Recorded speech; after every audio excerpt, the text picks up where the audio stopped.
નમસ્કાર ખેડૂત મિત્રો, આજની તારીખ છે 26/8/2025 અને આજરોજ આપણે રાજપરા ગામની અંદર એક મગફળીના ઘેરાની વિઝિટ કરવા માટે આવ્યા હતા કે જ્યાં લેવિસ દવાનો છંટકાવ થયેલો હતો.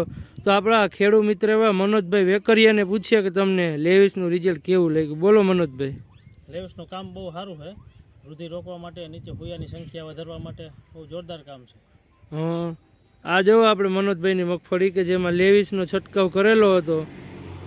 તો મનોજભાઈ, આપણે બીજા ખેડૂતને ભલામણ કરવી કે તમે લેવિસ છાંટો તો છાંટી શકાય કે? દવા બહુ સારી છે, વાપરવા જેવી.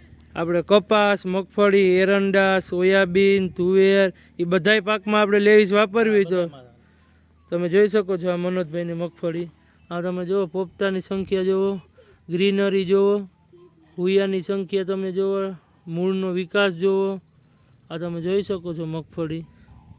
તમારો નંબર બોલો જી મનોજભાઈ. 9165 08035 08035. ઓકે, જોઈ શકો છો તમે મનોજભાઈની મગફળી ખેડૂત મિત્રો.